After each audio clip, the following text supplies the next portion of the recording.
chicos, chicas, en este capítulo de Ecos de un cuerpo con vida vamos a hablar del proceso de excreción. Podemos decir que la excreción es el último paso, el último proceso que tiene lugar en la función de nutrición. Cuando las células han usado todo el material que les ha sido proporcionado para funcionar, se generan ciertos residuos que hay que eliminar.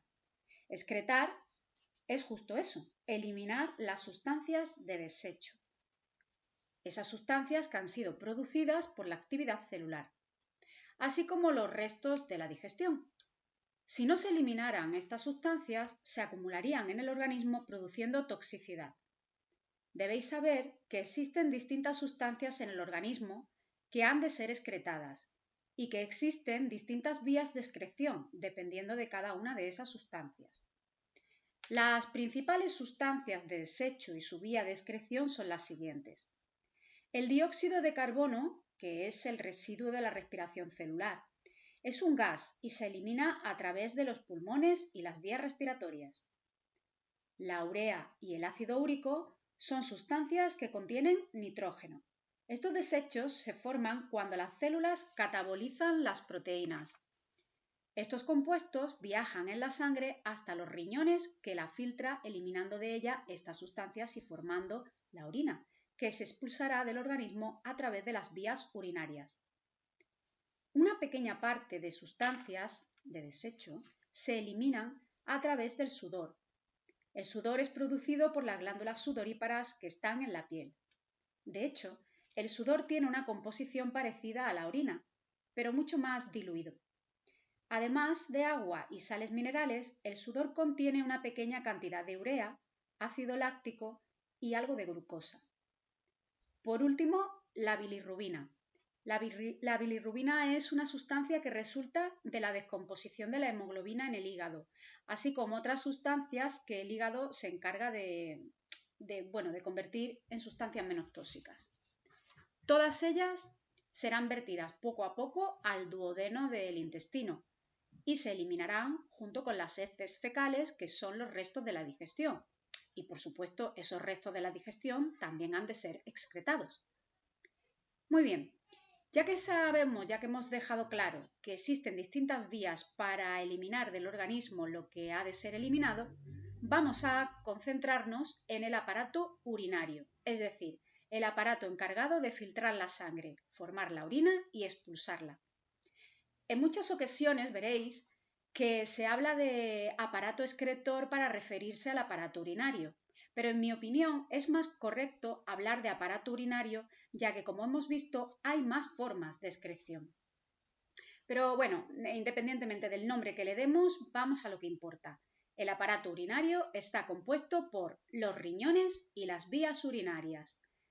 Empecemos por los riñones, que son los órganos principales del aparato urinario.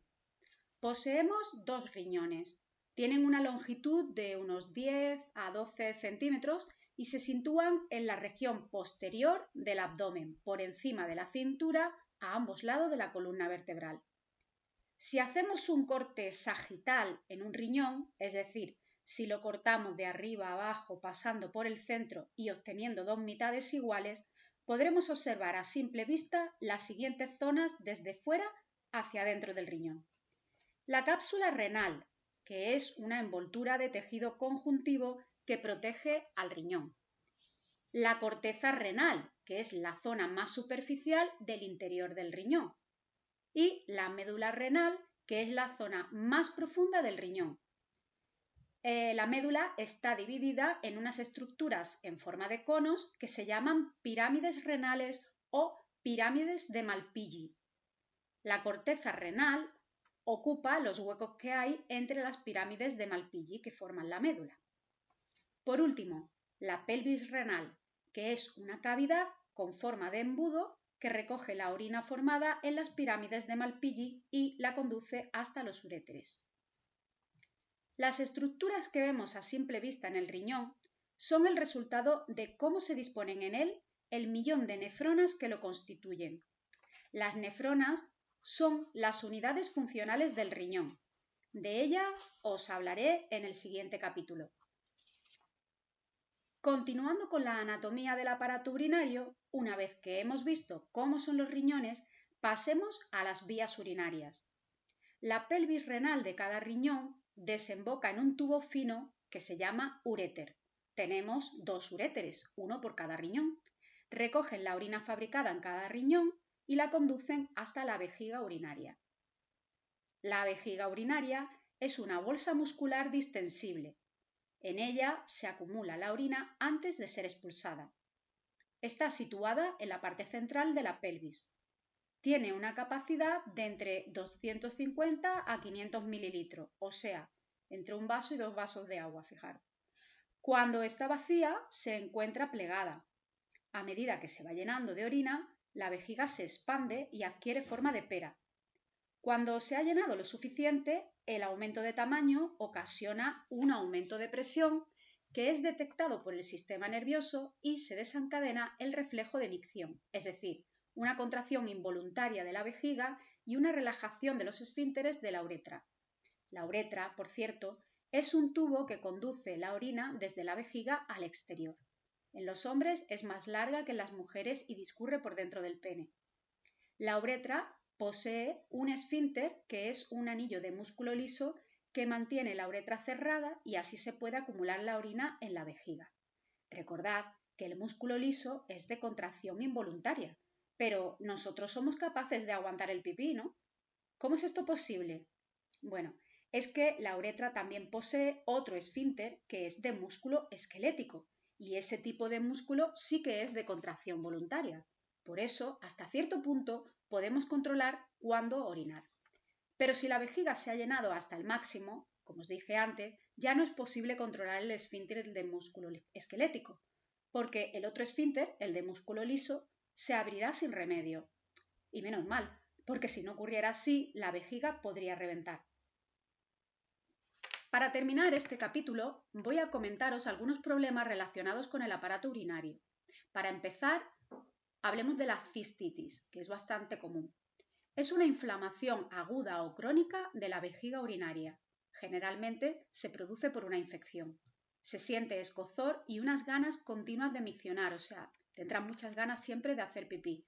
Sin embargo, aunque lo hagas, no se alivia esa sensación. Otro problema común son los cálculos renales, o sea, las piedras en el riñón.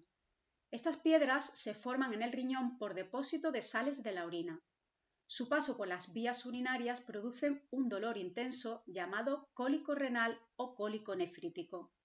Para evitar la formación de cálculos renales, debemos minimizar la ingesta de alimentos con mucha sal y beber mucha agua. Y algo más grave es la insuficiencia renal, que es una disminución o una interrupción de la función del riñón y, por tanto, del flujo de orina. Esta enfermedad puede estar originada por distintas causas y ser aguda o crónica. Muy bien, pues por ahora ya está.